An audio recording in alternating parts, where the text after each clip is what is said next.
Ce magazine vous est offert par Aéroport Bar. Congo Kinshasa mbote nazana esenga kukuta na bino la présentation ya magazine na bino d'actualité en ligne. Ngala facile plus 243 vitesse na ndenge ya kosakana te mbote na bino.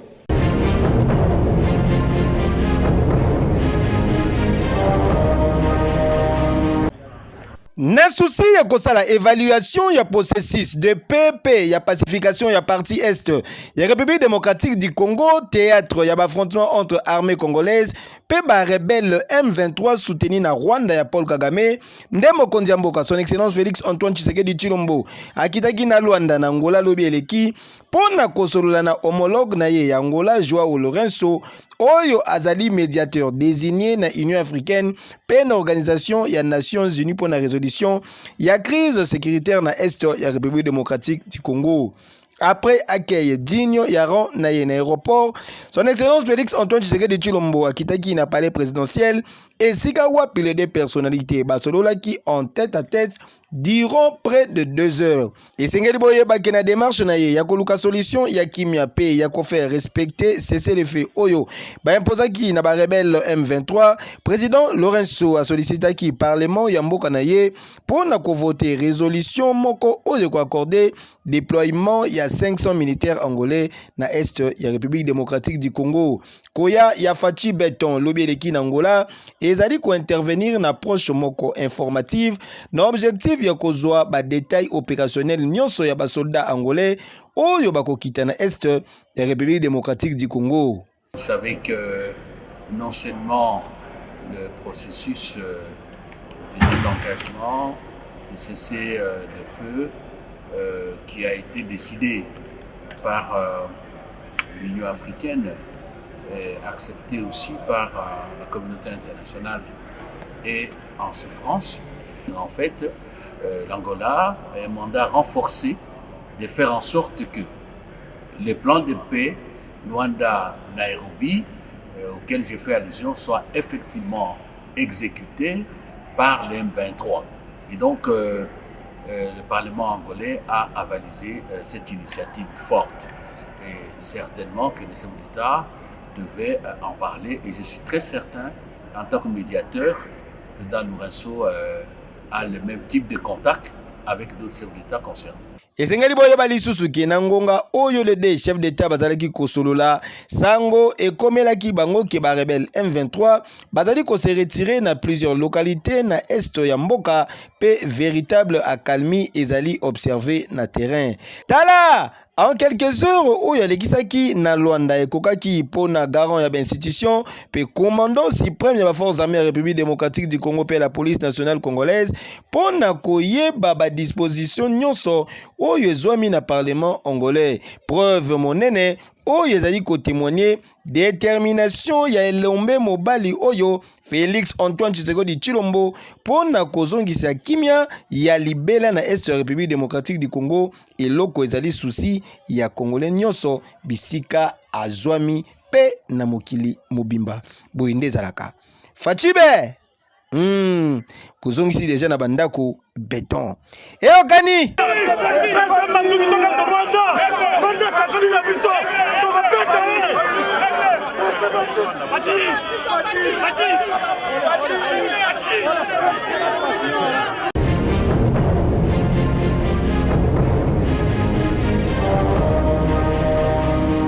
opération d'identification et enrôlement, il y a des électeurs organisés dans la Commission électorale nationale indépendante CENI en sigle. Et Zali Kosala Makitoko avec un pacte paix idéologie n'étendu Mobimba. Il y a province, il y a Ituri. Et Sengeli Boye Bake, Ata, incident majeur mon côté. Et Zali signalé, grâce à climat, il y a Kimia observé Kuna, grâce à l'administration militaire sous supervision, il y a lieutenant général Djenou Luboya Kachama, gouverneur militaire ya province ndenge membre moko ya bureau ya CENI atalisi awa na 3e ère opérationnelle en particulier na province ya Ituri. Il a reçu les assurances du gouvernement sur le plan sécuritaire et moi je devais me rendre compte de l'effectivité et de l'ouverture de tous les centres d'inscription prévus dans toute la province de l'Ituri. Et chose faite, je suis la personne la plus heureuse au nom du président Denis Kadima qui m'a délégué ici, d'annoncer à toute la population iturienne que tous les centres d'inscription prévus dans la province de l'Ituri sont opérationnels à ce jour. Na occasion, délégué à président Yasseni na province ya Ituri a profitaki pour na kosenga la population baya ko s'enrôler massivement na délai oyo et pesameli bango. Et j'appelle à toute la population iturienne d'aller se faire enrôler, qu'elle ne se fasse pas intimider par des discours vains que des gens qui sont mal intentionnés.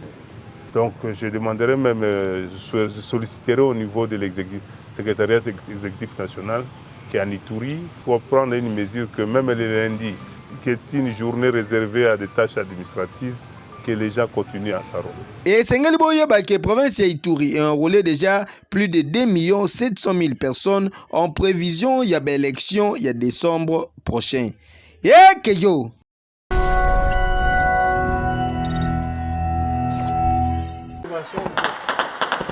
En rapport à la situation sécuritaire inquiétante et persistante dans la partie est de la République démocratique du Congo, en vertu de l'article 63 de la Constitution de Mboka na biso République démocratique du Congo, le gouvernement congolais elingi kozwa ba mesure ya sika pour préserver écolo. Tout citoyen, c'est bien dit dans l'article 63 de notre Constitution, qui considère que lorsque son pays est agressé, il a le droit de le défendre. Eh bien, nous allons maintenant formaliser cela par un texte de loi pour que nous ayons aussi une réserve qui, maintenant par exemple, pourra se battre aux côtés des FARDC. Ce sont des réservistes qui, une fois que leur travail est terminé dans la défense du pays, rentrent dans leurs activités habituelles ou sont prises en charge d'une autre manière par l'État. Ah oui, prenons-nous en charge Eloba Musée Laurent Désiré Kabila. Yeah, Keyo!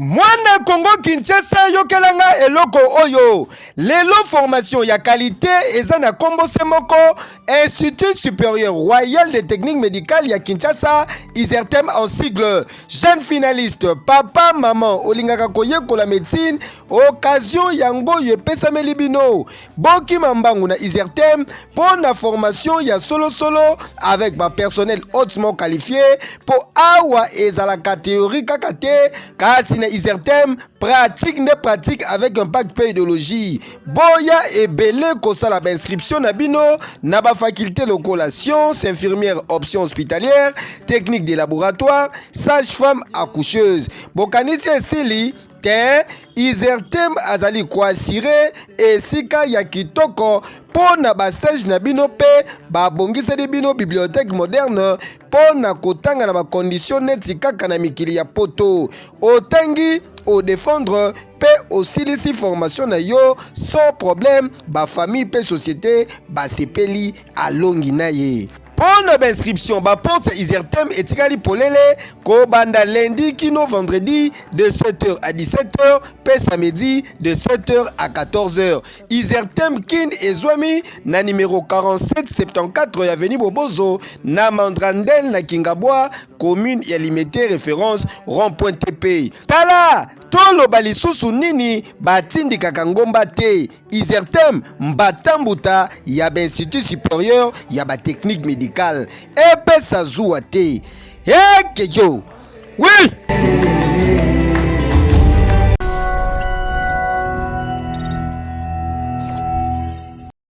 Na souci ya assainir qualité ya ba service rendu na aéroport international Yanjili notamment pona kosilisa ba tracasserie ya ba passager ko éviter bitambolela mwanza ya ba personnel pe ba service mususu non essentiel na tarmac lors ya décollage pe atterrissage ya quelques avions des ministres intérimaires ya transport voie de communication pe désenclavement excellence Marc Ekila Akindaki pona kosala réunion na ba responsable nyonso ya ba service concerné. Pona maître Marc Ekila esengeli corridoré image aéroport international ya Njili Oyo et ezali kitalatala même ya République démocratique du Congo.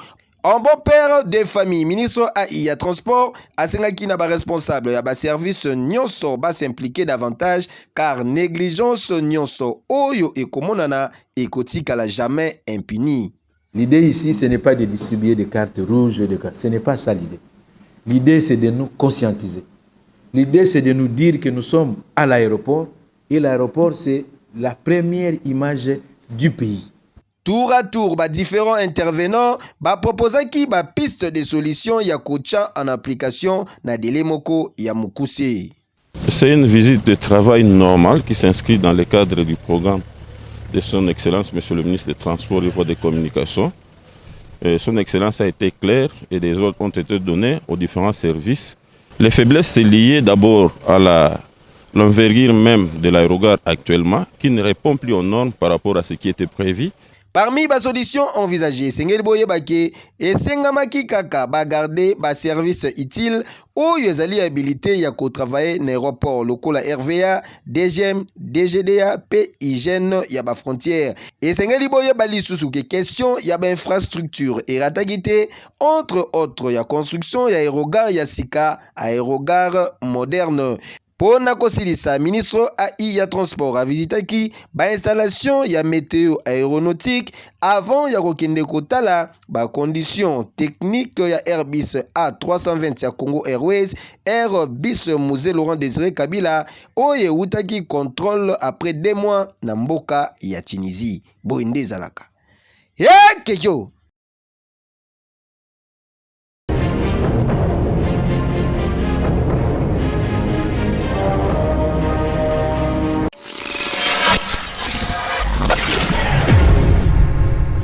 Atlantis toujours en avant, Cyber Atlantis Easy na Easy, Cyber Atlantis mode avion. Année 2022, Cyber Atlantis a accompagné qui client na ye ndenge kaka ezalaka tout d'abord ko banda na ba résultat. Il y a des véloteries na Cyber Atlantis bomonaki démonstration de force avec mi piku ya ba gagnant avec ou sans passeport. C'est-à-dire na ba oyo ba beta ki na passeport, na ba oyo ba salaki confiance na professionnalisme Cyber Atlantis ba beta qui sans passeport ba sepela qui. Il faut même savoir que bateau ça avec sans passeport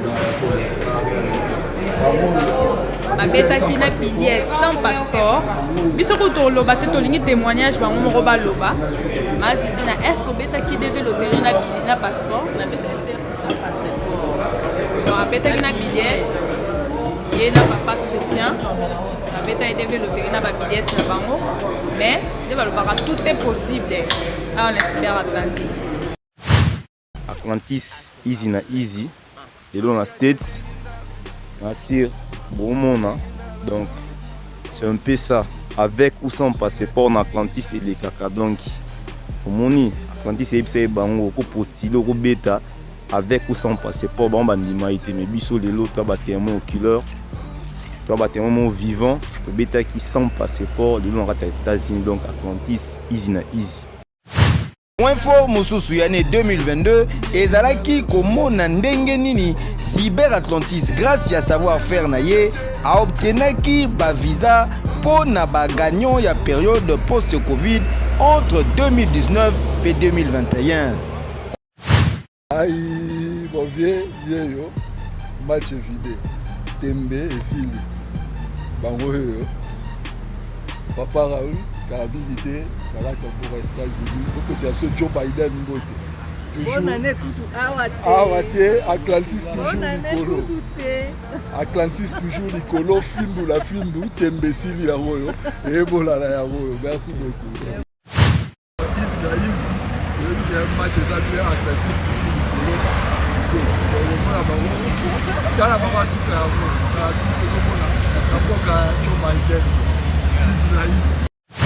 kolongwa na période ya pré-enregistrement kino kokoma na période ya développerie proprement dite ba client Atlantis bazalaki très satisfait na service oyo bachaki na disposition na bango avec ba professionnel ya masolo ya développerie po boyebike Atlantis suivait les guides toujours en mode avion na système ya easy na easy abimisaka bagagnon ebele koleka basiber nyonso ya Afrique centrale moto akotya tembe aza te yoka batémoignage.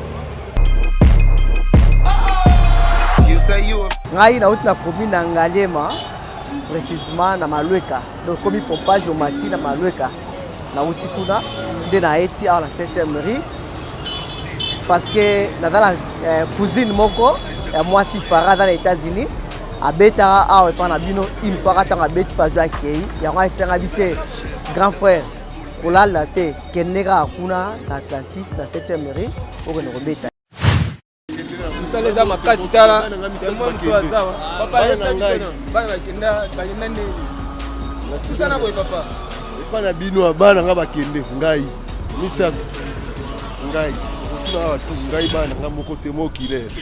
Voilà donc merci beaucoup papa donc preuve à la pousse bapangi bememona mpena awa na kati ya cyber Atlantis mais vous abula vraiment des loteries ça mon pena bien mon pena courage qui est ce hôtel pena bapangi qui gagne que chaque année ba gagner que ba kona vraiment États-Unis d'Amérique na boire Joe Biden mon pepangi mon pena gagner vraiment en 2018 a me gagner vraiment me kona États-Unis d'Amérique mon pe vraiment année mon abula vraiment gagner mon quoi vraiment na boire vraiment Joe Biden ba ina meza ba muna matadi na kichasa collègue ya beno amia beno pangi ya beno ya niai ameuza bula vraiment des loteries 2023 vraiment na boala vraiment Joe Biden kuna pena donc vraiment yes, why I'm here because just I tried to apply for getting admission to go to United States of America, especially in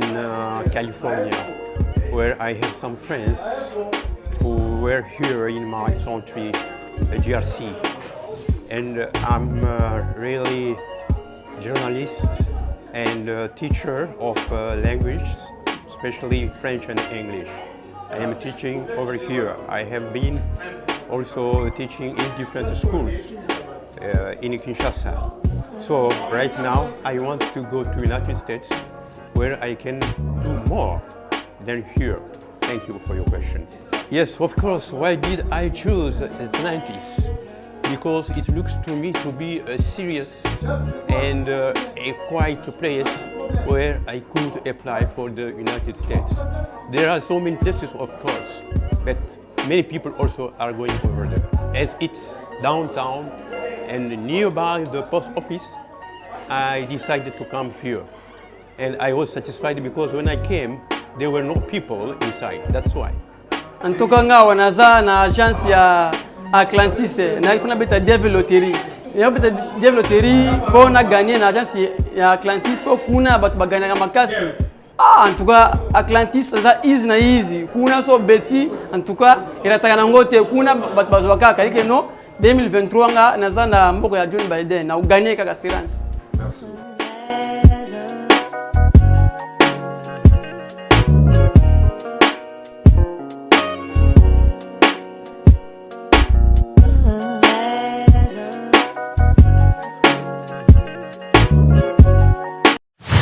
Juste après le travail bien fait, quelques personnels Atlantis témoignent qui gratitude Nabango envers directeur général Nabango, patron Yaba Cyber Café Atlantis, moi Namboka Bob, moi qui rebaptisé Patrimoine National le Prince Aladdin.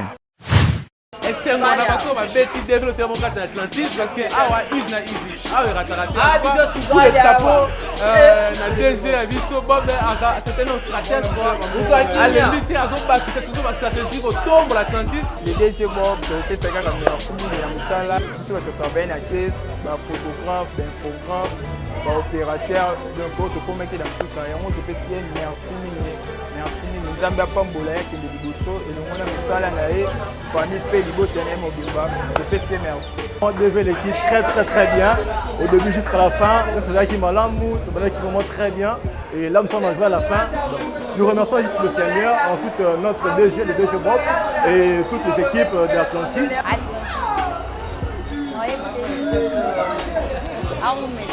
Allez, que la bosse nyonso, ya cyber. Sukaliawa. Waouh, ambiance. En tout cas, je dis merci à tout le monde, à toutes les personnes qui nous ont soutenus et à notre DG, voilà, je vous remercie. Donc, au CP les Bélé, Sukaliawa, on dit Toloa, Sukaliawa, easy na easy, Sukaliawa.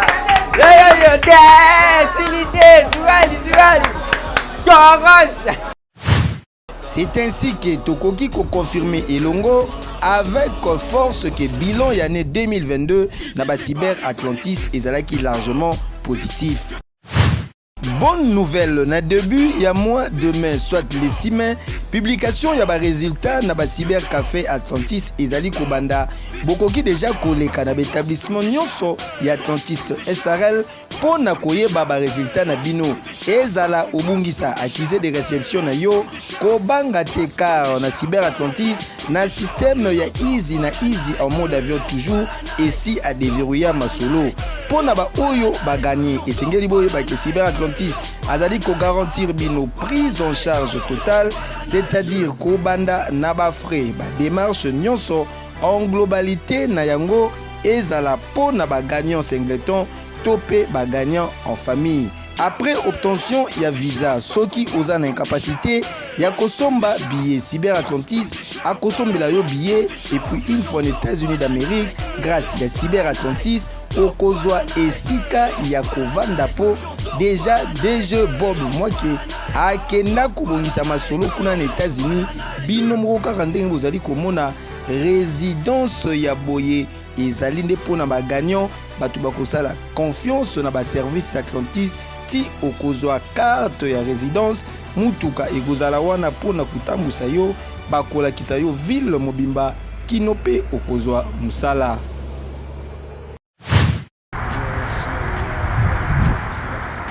Yeah. Donc, là, il va prise en charge à partir de 6 mai. On va tout on va faire sa confiance à Atlantis. On va lui prendre en charge. Et puis, Atlantis, il va easy. Cette année ici, il y a au moins des spéciales et les laquelle prise en charge, ils ont 3 étapes. L'étape à niveau sur prise en charge totale, nous avons la moyenne, ils ont le monte en moyenne Atlantis. Deuxième étape, ils ont la prise en charge à monter cette démarche. Mais à Zangimon habillé, on a des partenaires ici. On a besoin de recevoir Bino, on a mandat pour un an. Et puis, nous sommes là, que bateau bazan a moyen à Bango, l'outil possibilité, moi, on va en contact, et remise de la déjà bien avant. Surtout bateau bazali, ma famille élargie. C'est ça qu'on va essayer de faire pour cette année ici. Alors, les alliés ici, au Mututu, Oria, pour ça, la Makamaya Green Card, pour la Ecoma, la nationalité, ça se passe ici. Alors, et on est en mesure aussi de rendre ces services-là, surtout pour le bateau Bayern Atlantique depuis 2014. Il y a le bon mot qui va 6 ans, 7 ans.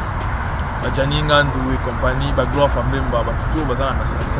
Donc c'est comme ça que ça va se passer avec Atlantis. Et elle est easy. Après plus ou moins 16 ans d'expérience dans la procédure DV, bureautique et informatique, comme d'habitude, dans le début, il y a mois de juillet, Cyber Atlantis a commandé sous campagne après enregistrement, il y a DV loterie. Bonne stratégie pour nous servir mieux. Clientèle naïe. Prenons par exemple le cas de la ville province de Kinshasa où il y a près de 14 millions d'habitants vivent. Occupation, il y a moko na moko des Cyber Atlantis après cette occasion na ba homme d'affaires, ba famille, ba tout nyonso ba s'enregistrer déjà pour na kokima mulongo ya période ya développement na mois d'octobre pour bino moko boyebi que mariage ma solo ya plein na Cyber Atlantis ezali ya libela. Si même tout à laquelle est l'Atlantis, c'est la 7e face à Bondeko, Atlantis c'est face à l'Académie des Beaux-Arts, Atlantis c'est la plupart des 30 jours. Les gars, easy. Atlantis, mode avion, toujours. Hey, Kejo!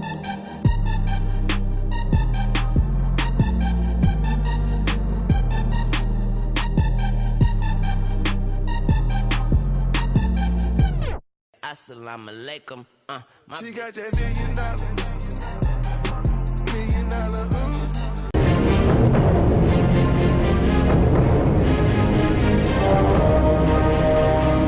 Le secteur du manioc, aujourd'hui, nous avons réussi à impliqué le manioc dans la fabrication du pain à hauteur de 10%. Ah oui, kaka ndenge son excellence Félix Antoine Tshisekedi Tshilombo alakaki na Dakar lobeleki, kaka ndenge ezali ko salema bassin Thomas bota la preuve yangoyo. Lelo oyo ba boulangerie ebele bakomi ko préférer kosala la farine ya manioc, formule magique pona kosala la mapa grâce ya génie congolais ya ministère ya agriculture, agence ya transformation agricole pe ba partenaire na bango. Alors oui, on a travaillé avec l'ITA pour l'utilisation de la farine de manioc panifiable. Pour nous, c'était satisfaisant parce qu'on s'est rendu compte qu'à grande échelle, l'utilisation de la farine va beaucoup nous aider. Et bongo ba commerçant ba mama ya mikate bango pe bazali ko préférer na bango farine ya manioc oyo po bazali ko se retrouver. Bon, on a bandaki farine en depuis le mois de juin. La brigade ya ITND Bayaka pour informer pour ma farine wana. Donc depuis la bandian donc ça va vraiment. Na salaka 6 kilos par jour. Na salaka 5 kilos na 400 grammes de farine de bleu. 600 grammes de farine panifiable ya manioc. En tout cas, ezali ko témoigner à suffisance que chef de l'État, son excellence Félix Antoine Tshisekedi Tshilombo, azali ko sala pour na bonheur peut bien-être ya peuple congolais. Là où il y a midema et puis tu na farine et manioc, tout ça on mélange, on dit très bien, la poids, ça dit que la qualité vraiment ça va. Fati béton frappe misala ezali komonana contrairement na ba projet ya ndoto projet Bukanga Lonzo oyo etikala komonisa ata misala na yango te. Atekaka a iboso blanchera Blaise banda kala nebi ke Blaise azo salisa farine bleu na farine manioc. Bakile pazo sepela kitoko. Ah oui, ya kosamba eza lisusu te soni na ba oyo bazalaki kochola lobby. Fachi béton na béton abwaki bango nyonso contre mur. Boinde ezalaka. Kejo. Moto nyonso na mosala.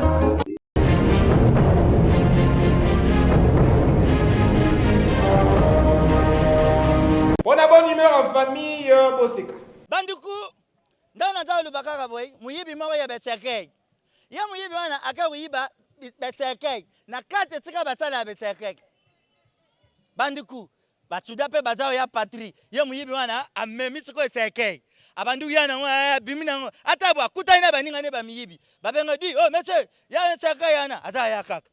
Di monsieur yana babi oh seke loko ezaya yetotika e. Tang muyibi aleki atalaka boy fara na basoda. Basoda barbi oh butana mutoi ayibi sakei ayibi na batanta zuke nangu wibi basoda nde bazalaka na patrie urgei ay tubenga yaya babinga di monsieur yaka basoda batai bataka muyibi ayaka babi oh soki zaki mutu normal nde tubenga boy akokima ndeni tori ba yaka tudwa monsieur di yaka yazu yaka monsieur okay basoda babandu panzana yazu yaka akumiri buta basoda telemi batuni papa yone sakei na katafaka ero okenango Omkonzi na kufa ekala ebembela ngato baningi baya ubimisango na morke ete aka matata yango ngamuna memesa kai na ngana katafak na kuma na fikini natia batu baya balelanga bona keno mikunda bandeku na batuda na iye moko bakima te bakimi retour litsusu muiba ke kota na morke abandu kota bandu luka tsiko ina morke kote batiaka babibembe muiba za otimba kote batiaka babibembe ayuka ka be kurie yakate eye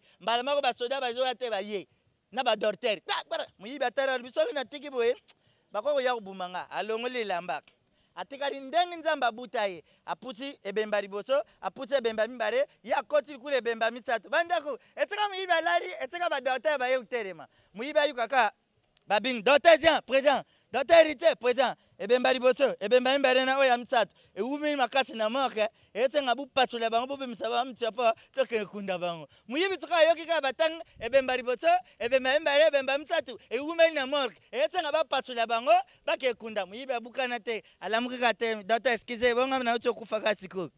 Vous allez tellement belé à Kolanda Magazine Nabino et actualité Olingala Facile plus 243. Merci pour la confiance et fidélité. Maman na bossa na bino jamais ba papa et puis ça zoa et surtout ba bébé na bossa na bino pe nanuté té ekili. Oui. Ce magazine vous a été offert par Aéroport Bar.